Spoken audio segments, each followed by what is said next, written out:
अस्सलामु अलैकुम वरहमतुल्लाहि वबरकातुह। अल्हम्दुलिल्लाह वस्सलातु वस्सलामु अला रसूलिल्लाह, अम्मा बाद।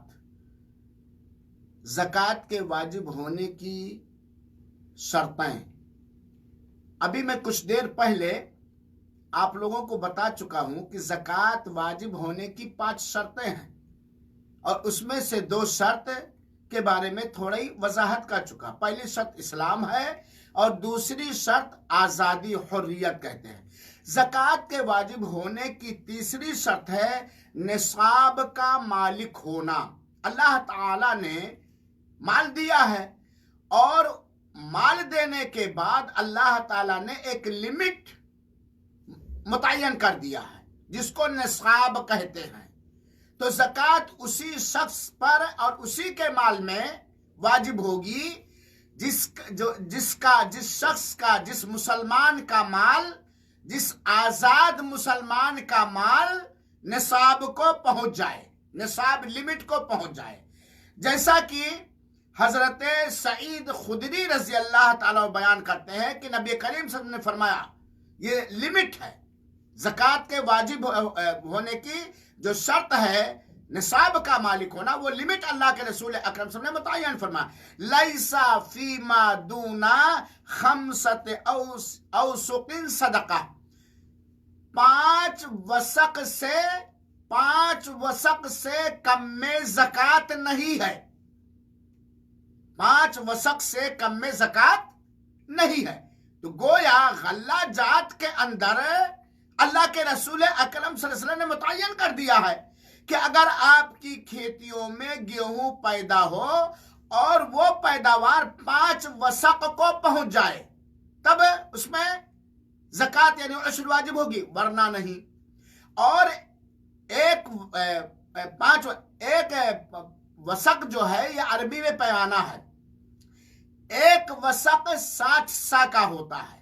सा ये उस जमाने का पैमाना था और एक सा में कमो बेश 2.5 किलो होता है।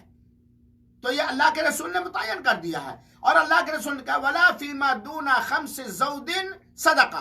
5 ऊंट से कम में ज़कात नहीं है। तो गोया अल्लाह के रसूल अकरम सल्लल्लाहु अलैहि वसल्लम ने ऊंटों में ज़कात का निसाब मुतय्यन कर दिया, लिमिट मुतय्यन कर दिया। कितना? 5। और अल्लाह के रसूल ने वला फीमा दूना खम्सी अवाकिन सदका। 5 उकिया से कम में, जो चांदी का होता, 5 उकिया से कम में ज़कात नहीं है।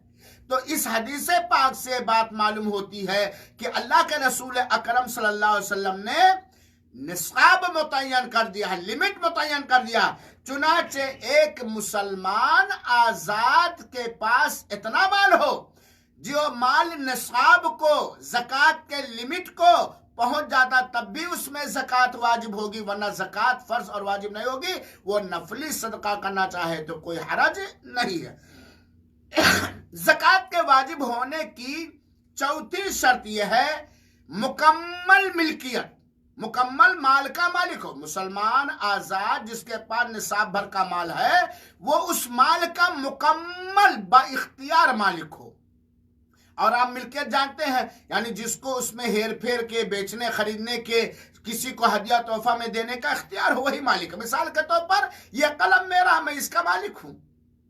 मैं इसको बेच दूं, मैं इसी को किसी को तोहफे में दे दूं, कुछ भी करूं, मैं मालिक हूं, है ना। यह है। अब ये माल, ये मेरा कलम आप लोग नहीं बेच सकते हैं, आप लोग किसी को तोहफा नहीं दे सकते। तो मुकम्मल मिल्कियत हो, जिसको मिल्के ताम कहा जाता है।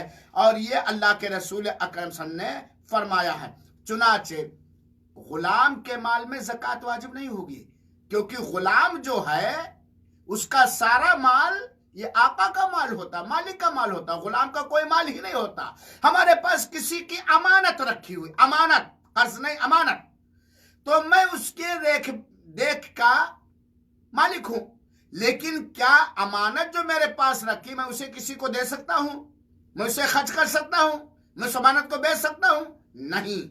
तो मुकम्मल मिल्कियत हो, जब माल पर मुकम्मल मिल्कियत होगी तब जाकर के ज़कात वाजिब होगी। यहीं से एक मसला और जान लीजिए, बड़ा अहम मसला है, जरा ध्यान दीजिए। हमारे यहाँ बहुत सारी वेलफेयर कमेटियां होती हैं, सोसाइटियां होती हैं। हाँ, चुनाचे अगर किसी सोसाइटी में, किसी कमेटी में, किसी मदरसे में, किसी मस्जिद में लोगों के माल आए, लेकिन वो माल किसी खास क्वालिटी में या किसी खास जगह में खर्च करने के लिए फिक्स नहीं है, जिसको वक्फ कहा जाता है, तो उसमें भी ज़कात वाजिब नहीं होगी। आप मदरसा चला रहे हैं, लोगों का ताउन मदरसे के अंदर आता है, लेकिन वो ताउन मुतय्यन नहीं कि कहाँ खर्च होगा, बस आप रिफाह आम्मा में, वेलफेयर में आप खर्च कीजिए, तो उसमें भी ज़कात वाजिब नहीं होगी। लेकिन अगर वो आया हुआ माल मुतय्यन हो जाए कि ये माल खर्च होगा जैद नामी फकीर पर, तब ऐसी सूरत में उसमें ज़कात वाजिब हो जाएगी। तो मुकम्मल मिल्कियत का होना ये शर्त है।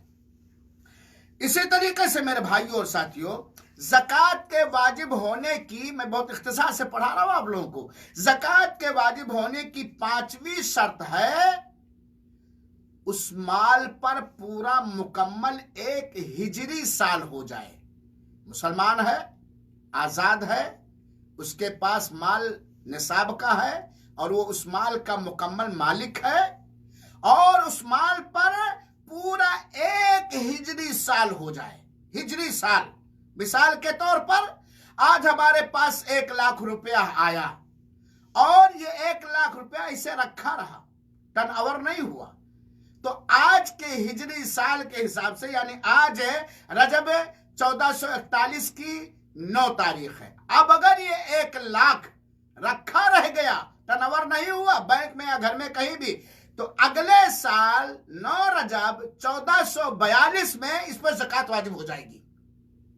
तो पूरा 1 साल बीत जाए, अगर साल उस पर नहीं बीता है तो ज़कात वाजिब नहीं होगी, क्योंकि हजरत आयशा रजी अल्लाह ताला अन्हा बयान करती हैं कि अल्लाह की, कहते हैं कि मैंने अल्लाह के रसूल अकरम सल्लल्लाहु अलैहि वसल्लम फरमाते हुए सुना, ला ज़काता फी मालिन हत्ता यहूला अलैहिल हौल, और ये रिवायत इब्ने माजा की है, और अल्लामा अलबानी रहमतुल्लाह अलैह ने सही इब्ने माजा की हदीस नंबर 1461 और 1819 के अंदर सही करार दिया। हज़रत आयशा कहती हैं कि अल्लाह के रसूल अकरम सल्लल्लाहु अलैहि वसल्लम ने फरमाया, जरा गौर से सुनिएगा, किसी भी माल में ज़कात उस वक्त तक वाजिब और फर्ज नहीं जब तक कि उस पर पूरा 1 साल गुजर ना जाए।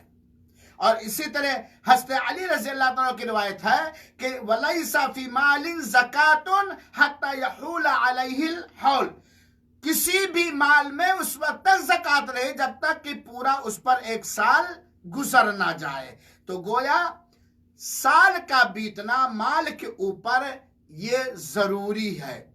तो इस तरीके से आप जान गए कि ज़कात के वाजिब होने की 5 शर्तें, इस्लाम, आज़ादी यानी आज़ाद हो, गुलाम ना हो, और निसाब को पहुंच जाए, और उस माल का मुकम्मल मालिक हो, और उस माल पर पूरे साल, हिजरी साल उस पर गुजर जाए। यहाँ एक बात और याद रखिएगा, बहुत सारे मुसलमानों का यह गुमान है कि ज़कात रमजान ही में अदा की जाएगी। नहीं, गलत बात है।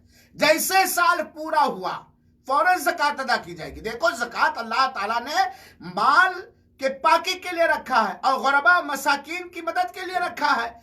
अब साल भर गुरबा मसाकीन परेशान रहे और अल्लाह ताला ने हमें इतना माल दिया है कि उसके जरिए साल ब साल गरीबों की मदद हो सकती है, और हम पूरे 1 साल भूखा रखे नहीं। इसीलिए ज़कात एक सिस्टम है अल्लाह ताला की तरफ से, और अगर मुसलमान इस्लामी निज़ाम के हिसाब से अपने मालों की ज़कात अदा करें तो आप सोच रहे हैं हमारे मुसलमान समाज के अंदर हर हथियार मौजूद रहेगा, हर फकीर मालदार हो जाएगा, आपस में मेल मोहब्बत होगी। तो ये ज़कात के वाजिब होने की 5 शर्तें। यहाँ एक बात और जान लीजिए, मुकम्मल साल होना ये किन किन मालों में शर्त है? ये उन मालों में शर्त है जैसे जानवर हैं, जानवर पर साल शर्त है। इसी तरीके से नकदी नोट है, इस पर साल शर्त है, पूरा 1 साल का होना। सोना और चांदी है, इस पर पूरा साल होना शर्त है। इसी तरीके से तिजारत है, उस पर साल होना शर्त है।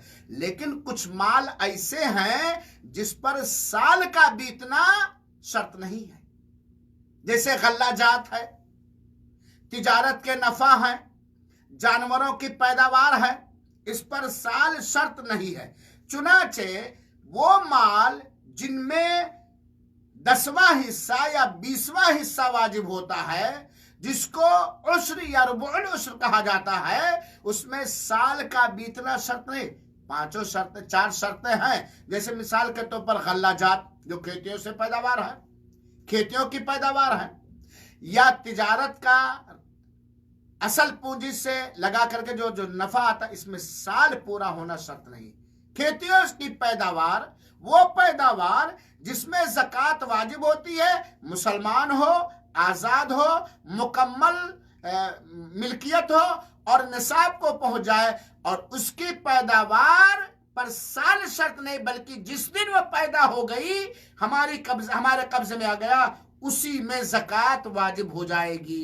अल्लाह ताला ने फरमाया वअतू हक़्क़हू यौम हसादी, और ये आयत करीमा सूरह अनआम की आयत नंबर 141 अल्लाह ताला ने कहा कि इस पैदावार का हक दे दो जिस दिन उसे काटो, जिस दिन उसे काटो। चुनाचे गेहूं 6 महीने में पैदा हो जाता है, चावल 6 महीने में पैदा हो जाता है, मसूर और दाल वगैरह 6 महीने में पैदा हो जाता है, तो इस पर साल शर्त नहीं है, बल्कि खेतियों की पैदावार जिस दिन कटकर हमारे घर में आ गई, उसी दिन उसका शरीयत के हिसाब से उश्री या रुबुल उश्र 10वां हिस्सा या 20वां हिस्सा निकलेगा। इसी तरीके से जानवरों की पैदावार, जैसे जानवर है, ऊंट है, बकरी है, इनके जो बच्चे पैदा होंगे, इस पर भी साल का पूरा होना शर्त नहीं, बल्कि वो माँ के ताबे, माँ पे साल पूरा हो गया, उस बच्चे पर भी ज़कात वाजिब होगी, काउंटिंग करने में उसे भी शुमार किया जाएगा। जैसे मिसाल के तौर पर आपके पास 5 ऊंट थे आज, तो 5 ऊंट में ज़कात है। अब साल पूरा करते आपकी 4 ऊंटनियों ने बच्चा दिया, तो वो बच्चों पर भी ज़कात हो जाएगी, गिनने में उसे भी शुमार किया जाएगा। तो जानवरों से जो पैदा होंगे वो उनको काउंट किया जाएगा, उस पर भी साल पूरा होना जरूरी नहीं है।